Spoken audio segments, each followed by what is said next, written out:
Buenos días.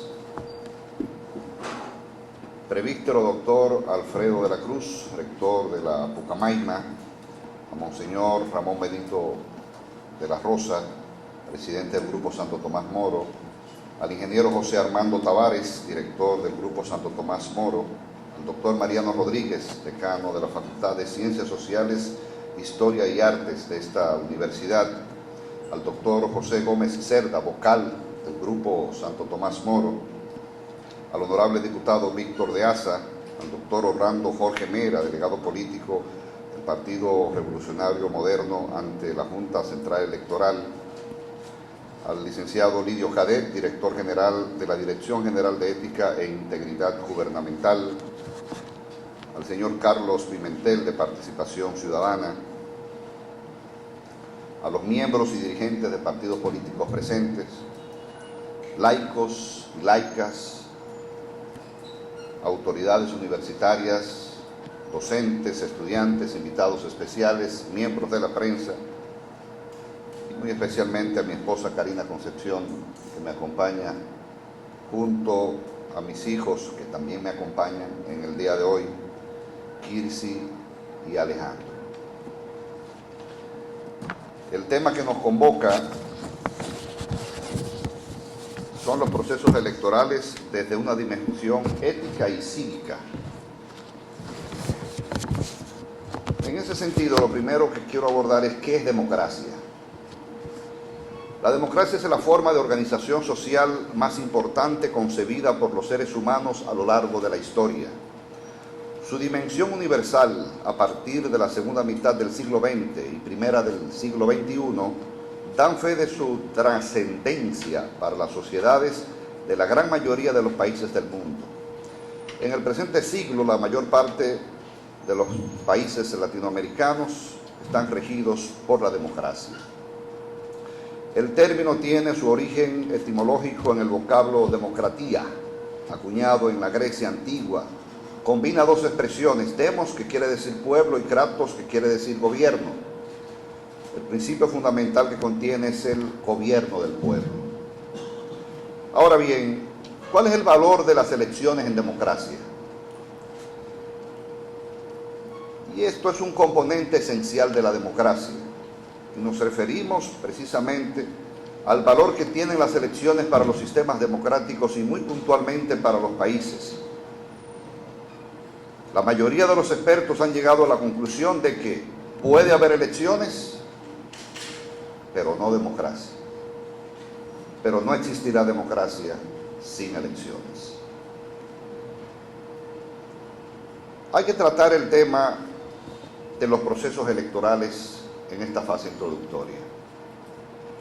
En el abordaje de la democracia también es necesario analizar los procesos electorales, que es un conjunto de actos ordenados por la Constitución y las leyes, realizados por las autoridades electorales, los partidos políticos, así como por los ciudadanos, que tienen por objeto la renovación periódica de los integrantes de los poderes públicos.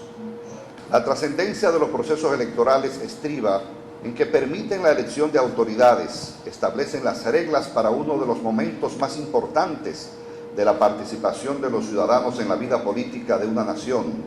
Desde luego, las elecciones no son la única forma de participación ciudadana, pero en la medida en que es un momento preciso en el que todos y cada uno de los ciudadanos están convocados a expresar su preferencia política y que a partir de la vocación se determinará quién habrá de gobernar, cuál será la composición del Parlamento o Congreso y quiénes presidirán los gobiernos municipales, es por ello que se considera que las elecciones son el momento culminante de la democracia.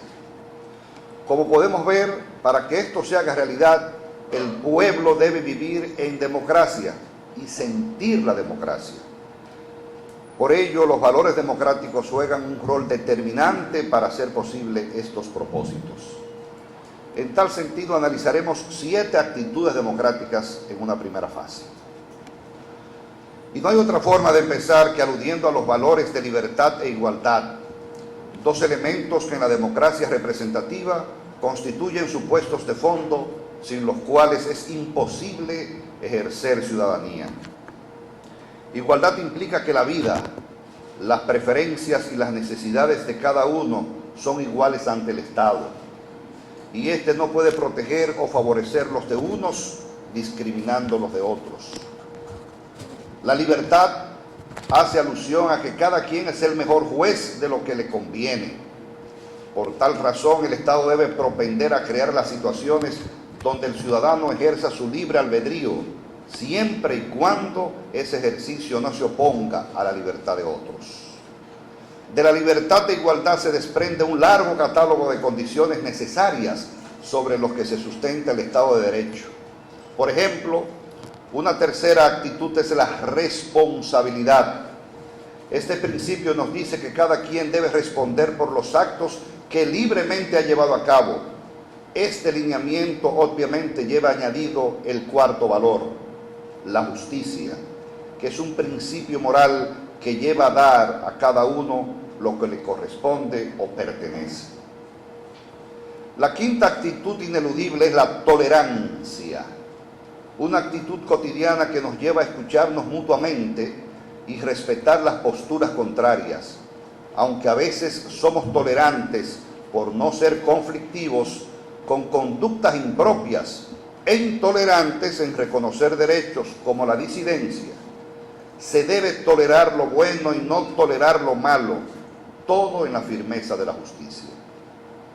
Los individuos con una cultura política democrática buscan la integración en los procesos políticos, conocen el sistema y su funcionamiento y se interesan en la participación activa para tratar de incidir en el proceso de toma de decisiones. Conocen sus derechos políticos, pero están conscientes de sus obligaciones ciudadanas. Además, dichos individuos valoran y respetan los derechos políticos de otros y muestran tolerancia hacia otras personas o grupos con ideas o costumbres distintas.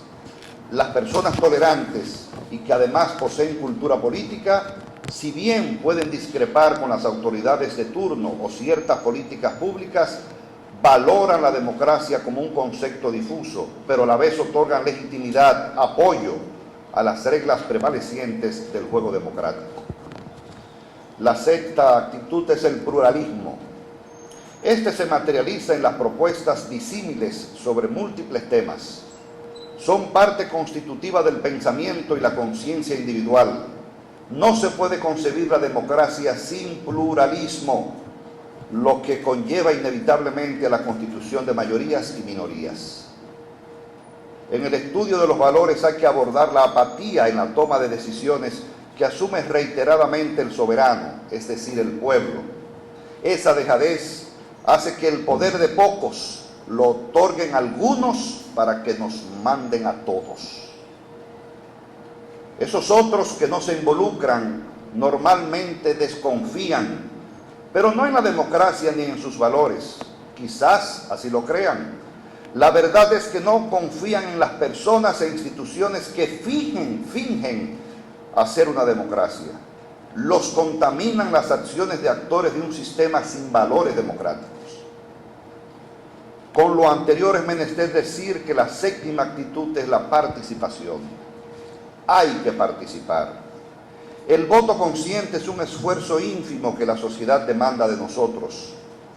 Cuando el debate político electoral se enfoca en la discusión de temáticas específicas en base a un plan de gobierno, se fomenta el voto temático por parte de un electorado más consciente.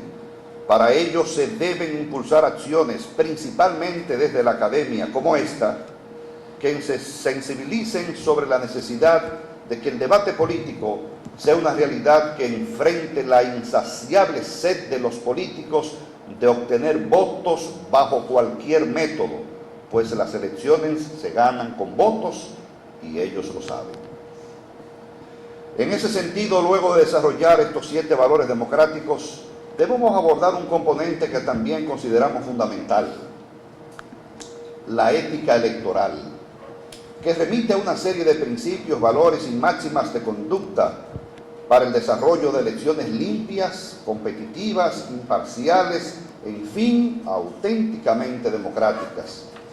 La referencia a la ética electoral debe entenderse en el contexto de la preocupación por la integridad de los procesos electorales, tanto en lo referido a la conducta de las autoridades y funcionarios públicos, como a los demás actores relevantes, partidos políticos, dirigentes, candidatos, observadores, periodistas y ciudadanos que asumen funciones en las mesas de votación.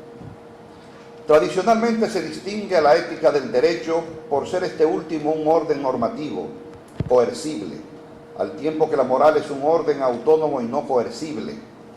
La autonomía propia de la norma moral significa que ésta solo obliga en la medida en que el sujeto la considera obligatoria y vinculante.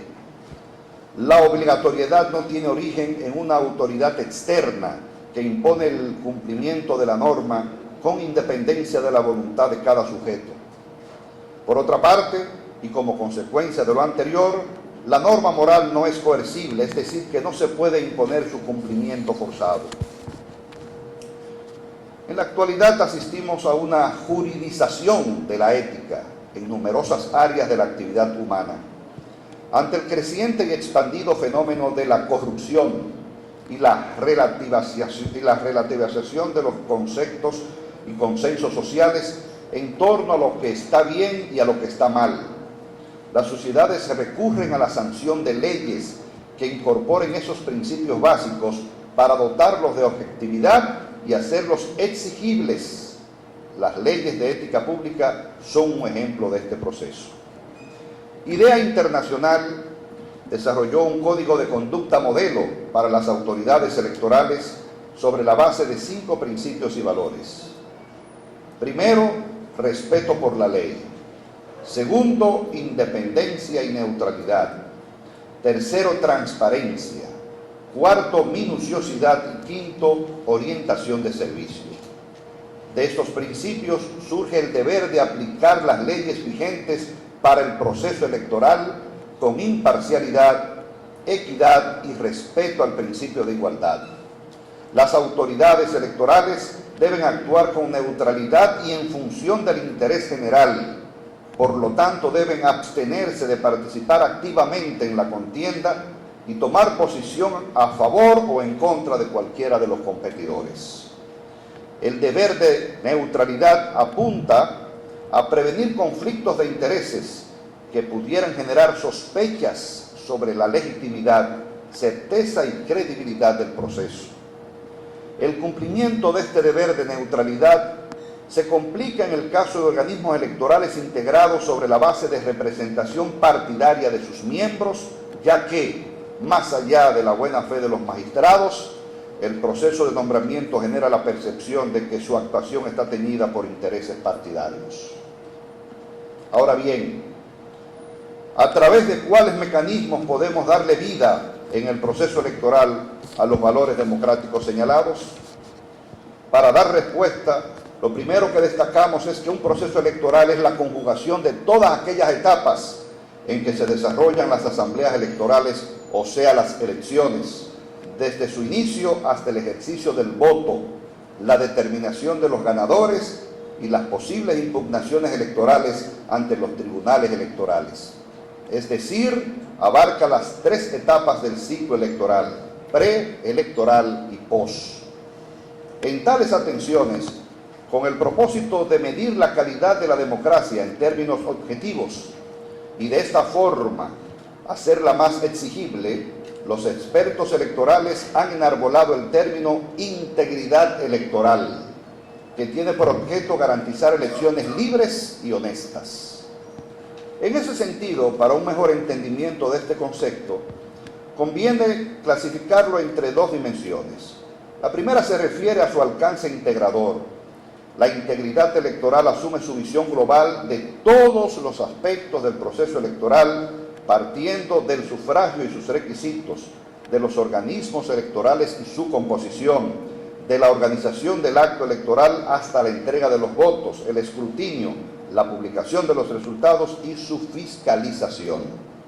La segunda, y es en la cual se apoya esta ponencia, hace referencia a que la integridad electoral es la relación entre valores y prácticas. Por un lado, postula la correspondencia entre valores y normas, y por otro, la relación entre los comportamientos, sus resultados y las consecuencias.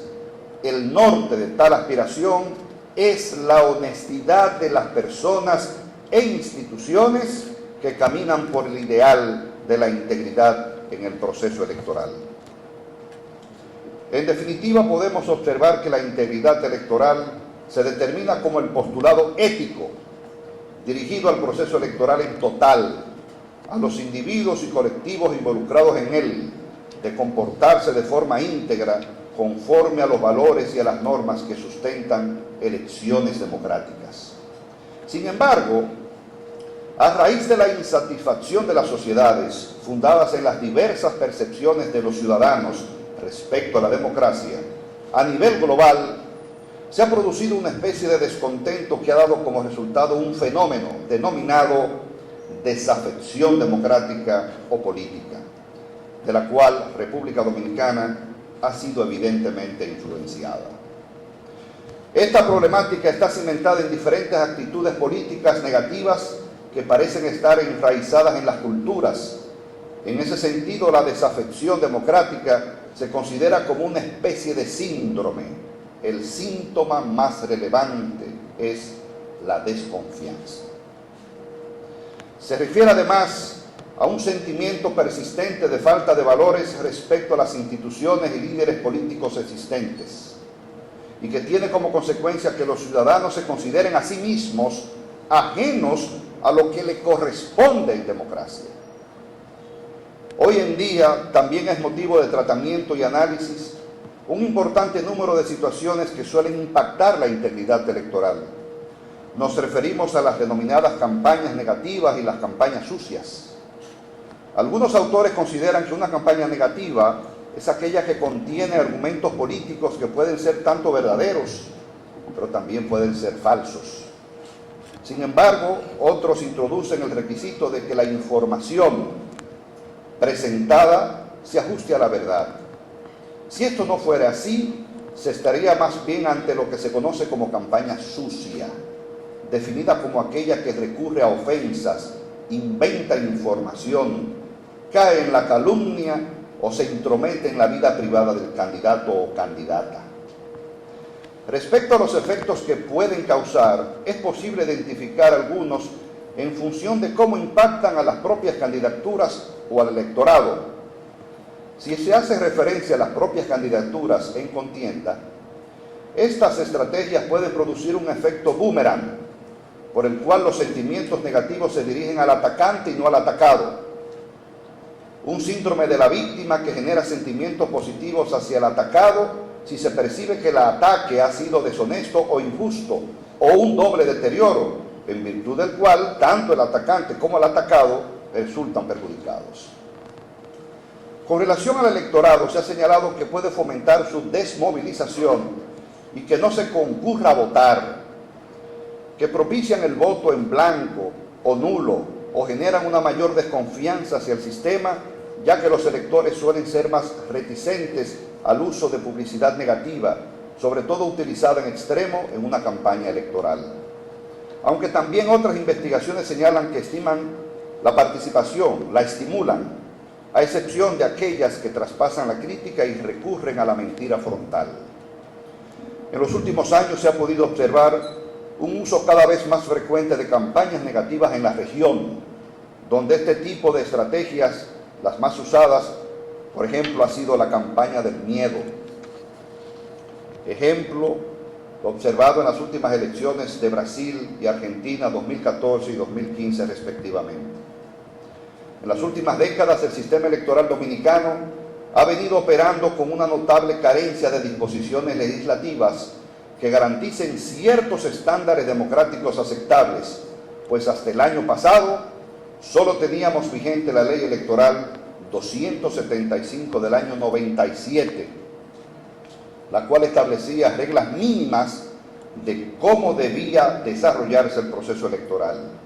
No obstante, en el propósito evidente de mitigar la desafección política, en fecha 15 de agosto de 2018 fue promulgada la Ley 3318 de partidos, agrupaciones y movimientos políticos, la cual se enmarca dentro del proceso de evolución que ha venido experimentando el sistema electoral dominicano. Así las cosas, al analizar la referida ley, podemos observar que muy acertadamente el legislador la ha sustentado en base a disposiciones relativas a los valores éticos y morales. En ese sentido, de los 10 considerandos y de los 84 artículos que componen la referida ley, hemos identificado 15 disposiciones que hacen referencia específica a valores democráticos, éticos y cívicos, lo cual indica que el legislador ha querido acorazar la ley con normativas que pretenden lograr la idealizada integridad electoral en la República Dominicana. Entre los valores contenidos en la referida ley podemos citar la libertad, la justicia, la solidaridad, el pluralismo, la diversidad ideológica, el acatamiento a la voluntad de las mayorías, la no discriminación, la equidad de género, la transparencia, la alternabilidad en el poder, el uso de medios democráticos para acceder a la dirección del Estado y el reconocimiento de los derechos de las minorías. Somos de opinión que estos valores son forjados de manera progresiva en cada persona. Todos tenemos la capacidad de ser íntegros.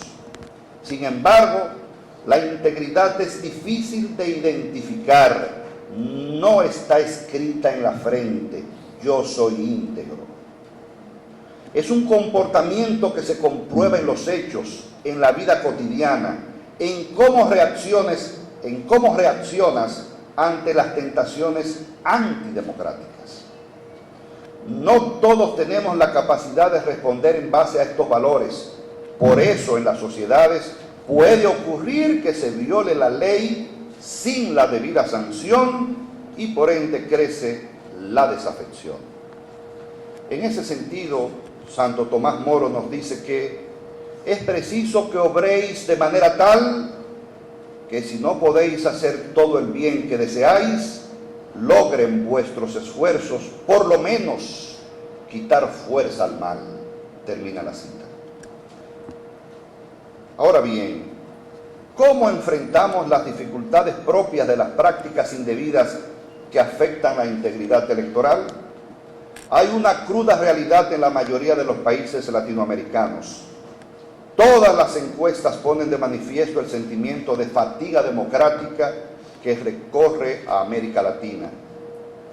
Justo cuando se celebran los 40 años del inicio de la tercera ola democrática, los datos del Latinobarómetro del 2018 evidencian la crisis de la mediana edad que atraviesa la democracia, sobre todo la latinoamericana.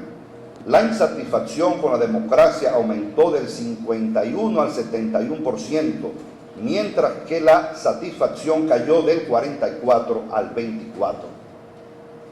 Un ejemplo de lo anterior se ilustra en lo manifestado por Monseñor Jesús Castro Marte, rector magnífico de la Universidad Católica Santo Domingo y obispo auxiliar de la Arquidiócesis de Santo Domingo, que dijo, cito: es un tema conocido que en América Latina la imagen y credibilidad de los políticos está por el suelo. La actual sensación general propicia la desconfianza y la indignación, ampliando el divorcio entre los partidos y la sociedad. Termino la cita. En ese orden, el Instituto Internacional para la Democracia y Asistencia Electoral, IDEA Internacional, analiza los principales desafíos actuales a la democracia y las condiciones propias para su resiliencia. Otro término importante para el análisis, definido como la capacidad de los sistemas sociales para enfrentar crisis y desafíos complejos, así como sobrevivir a ellos, innovar y recuperarse. En aras de mitigar la desafección democrática, la legislación dominicana ha establecido consecuencias negativas a determinadas conductas en las que podrían incurrir los partidos políticos, sus militantes, los miembros de las juntas electorales, los miembros de los colegios electorales o mesas electorales, así como la ciudadanía en general, las cuales son consideradas antiéticas e inmorales. Por esto, la Ley Orgánica del Régimen Electoral Allí se han tipificado 23 crímenes y 40 delitos electorales, 63 infracciones en total, que tienen en común la protección de aquel bien jurídico indispensable para el funcionamiento de un Estado, la democracia. No obstante, hay inconsistencias desde el punto de vista de la nomenclatura y de las diferencias esenciales de lo que es un crimen y un delito. Por ejemplo, los crímenes son penas aflictivas e infamantes, cuyas sanciones son de 3 a 40 años de prisión. Al contrario, los delitos son penas correccionales con sanciones hasta 2 años. No obstante, la ley de régimen electoral trata todas las infracciones, o sea, los 23 crímenes y los 40 delitos con penas de 6 meses a 2 años. O sea, no hay diferencias en cuanto a la sanción de prisión entre los que cometen crímenes y los que cometen delitos electorales. Otra contradicción es que las multas de los delitos, que deberían ser menores que la de los crímenes, son mayores. En ese sentido, comparando las sanciones establecidas en la ley electoral anterior, la 275/97, observamos que respecto, por ejemplo, al crimen electoral de falsedad, que antes se condenaba con penas de 3 a 10 años de prisión, ha habido una reducción de la pena. Es decir, que en vez de mantener la pena anterior o aumentarla, una drástica reducción. La nueva ley establece para la falsedad en materia electoral una sanción, como todas, de 6 meses a 2 años. 8 años menos. Otro aspecto que queremos destacar es que, como todos conocemos, el día de las elecciones la campaña o propaganda electoral está prohibida. A pesar de lo anterior, el artículo 282.7 de la Ley de Régimen Electoral castiga a, y cito, los que a favor o en contra de cualquier candidatura realizaren actos de gestión electoral a distancia menor de 20 metros de cualquier mesa electoral el día de las elecciones. Termina la cita. El término gestión electoral es ambiguo y la disposición en sí misma contradictoria con el postulado de la prohibición de la campaña el día de las elecciones en todo el territorio nacional. De ahí estimo que este articulado es un anacronismo, o quizás una brecha legislativa justificativa que, de ser aplicado, caería en retroceso, en un absurdo impropio de deslindes y de discusiones por medidas métricas en si el representante político se pasó de los 20 metros del colegio o no. En tales atenciones, dentro de las tantas conductas tipificadas en nuestra legislación electoral, queremos destacar la compra de votos. Esta se asocia al soborno, que también está tipificado como un crimen electoral. La ley electoral, en su artículo 282, numeral 6, prevé esta conducta en la forma siguiente: serán castigados con la pena de 6 meses a 2 años de reclusión y multa de 1 a 5 salarios mínimos del sector público los que sobornaren en cualquier forma y cualquier medio a un elector para inducirle a votar de una manera determinada. Igualmente, la venta del voto está tipificada como crimen. La referida ley establece que los electores que directa o indirectamente solicitaren dádivas o presentes para votar a favor de cualquier candidato o grupo de candidatos en una elección serán castigados con la misma pena. En este sentido, y según un estudio publicado en el Diccionario Electoral, editado por el Instituto Interamericano de Derechos Humanos CAPEL y el Tribunal Electoral de la Federación de México, en una edición especial para el Tribunal Superior Electoral de la República Dominicana, en relación a la compra de votos, se establece que las estimaciones a partir de experimentos de lista sobre volumen de compra de votos en América Latina varían por país y elección. En el mismo diccionario se citan algunos estudios realizados por González Ocanto y Palmer Rubin entre el 2012 y el 2015, donde se precisa que entre los países sobre los que se tienen datos, menos del 1% del electorado vendió su voto en las elecciones de Uruguay y Costa Rica. Chile y Bolivia registran alrededor del 5% de la venta del voto. Panamá, El Salvador, Guatemala y Argentina están en el rango del 10 al 15%. Otros países como Nicaragua, Honduras y México registran cifras de alrededor del 20% de venta de votos por parte de los ciudadanos. Esto es gravísimo para la autenticidad de las elecciones. La República Dominicana, por falta de datos, no formó parte del estudio. Una conducta que también lacera seriamente el sistema democrático y que atenta contra los valores de la ética y la moral es la doble militancia. La Ley 3318 establece que ningún ciudadano podrá estar afiliado a más de un partido, agrupación o movimiento político. Al afiliarse a otro se renuncia inmediatamente a la afiliación anterior. La norma establece la sanción de inhabilitación a postulación a cargos electivos por un periodo de 5 años. Otras acciones ilegales que destacamos son la prohibición como crimen electoral de los que votaren más de una vez en una misma elección, los que a sabiendas depositaren 2 o más boletas y los que votaren sin tener derecho para hacerlo, como los extranjeros. Igualmente se castiga a los que mostraren su boleta electoral mientras la estuvieren preparando o después de preparada para votar a cualquier persona, dando conocimiento de su contenido o en cualquier otra forma tienen a conocer el sentido en que hubiesen votado o se proponen votar. Esto último cuestiona la práctica de llevar un celular de manera oculta, tomarle una foto a la boleta marcada con el voto y exhibirla en las redes sociales, lo cual constituye una violación a este artículo con sanciones, como ya hemos dicho, de 6 meses a 2 años de prisión.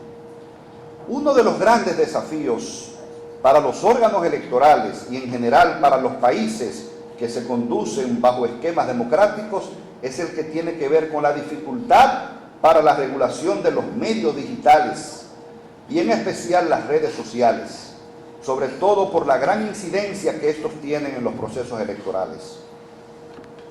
Sin lugar a dudas, se hace cada vez más difícil regular estos espacios en los cuales tienden por lo regular a publicarse y difundirse informaciones que pueden impactar sensiblemente el proceso electoral.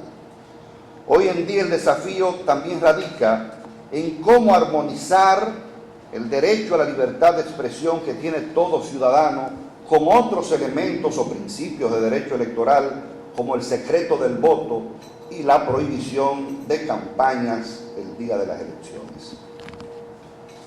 La Ley 3318 establece 13 tipos de penalidades. Esta ley me refiero a la de partidos, agrupaciones y movimientos políticos.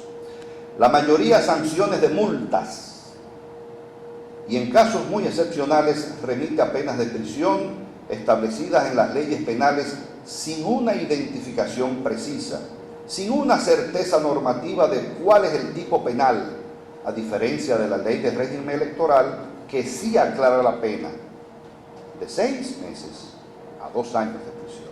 Un ejemplo lo constituye el artículo 78.4 que establece que en el caso de recibir financiamiento ilegal, los candidatos, partidos, agrupaciones o movimientos políticos y personas físicas y jurídicas responsables serán condenados al pago del doble de la contribución ilícitamente aceptada, sin perjuicio de las sanciones penales establecidas en otras leyes. Hacemos la salvedad de que la ley más afín a sancionar una conducta como la indicada es la Ley 155/17 sobre lavado de activos. Sin embargo, los partidos políticos quedaron excluidos como sujetos obligados y por ende no podrían ser penalmente responsables por la misma. La ley de partidos políticos se caracteriza porque sus sanciones en la mayoría de los casos son multas, es decir, sanciones económicas, lo cual no es una garantía para el cumplimiento de la norma. En ese sentido, el doctor Daniel Sobatto, en el marco del panel Sistema de Justicia Electoral y de Partidos Políticos en América Latina, organizado por el Tribunal Superior Electoral en enero de este año, manifestó lo siguiente, y cito: si lo único que le dejamos a los partidos políticos como sanción son multas, entonces estamos generando los incentivos perversos en el sistema. Violo la ley para maximizar mis posibilidades de ganar, sabiendo de que esto no tiene consecuencias sociales en términos de votos y sabiendo de que tampoco va a tener mayores consecuencias, porque es claro que el cargo que gané violando la ley lo voy a mantener y en el peor de los casos lo que voy a pagar es una multa que tiene un costo muy ínfimo. Por eso se debe agotar por un sistema de sanción más efectivo. Termina la cita. Es evidente que en los niveles de eficacia de aplicación de la ley, este tipo de sanción económica tiene un nivel muy bajo de respeto, pues hace alusión a aquellas leyes que, aunque tienen sanciones, las personas prefieren o les conviene más incumplirlas que cumplirlas. En buen derecho, el incumplimiento resulta menos gravoso o costoso que el propio cumplimiento de la norma. No obstante, en la República Dominicana históricamente no existen antecedentes de ninguna condena penal por violación a la norma electoral.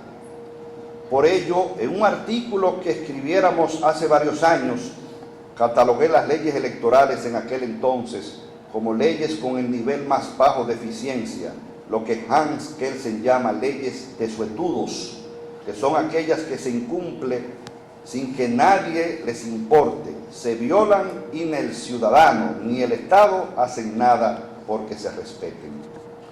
Ante una realidad de inobservancia de lo penal electoral, el paso obligado es imponer la aplicación de la ley a través del temor a la sanción, poniendo en funcionamiento de manera efectiva e idónea la jurisdicción penal electoral que abarca la Fiscalía Electoral y un tribunal que lo juzgue.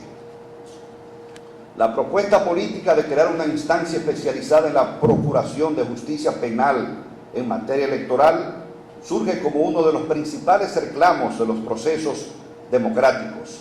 El Salvador, Panamá, Brasil y México son referentes con modelos y denominaciones que han construido instituciones encargadas de la persecución de los delitos electorales. Este diseño convierte el sistema electoral en un conjunto de órganos administrativos, jurisdiccionales y de procuración de justicia penal electoral en los que la especialización es una constante. En este nuevo contexto, la propia ley de régimen electoral ha ordenado la creación de una Procuraduría especializada del Ministerio Público en materia electoral, cuyas funciones son investigar, perseguir y acusar a los infractores de las disposiciones electorales en el ámbito penal. Entidad del Ministerio Público que, tomando en cuenta los breves plazos del calendario electoral, con primarias convocadas para el próximo 6 de octubre, se hace imprescindible en lo inmediato su conformación, su puesta en funcionamiento y la capacitación especializada de su personal en lo electoral. Pues el sistema penal electoral funciona como el sistema penal ordinario.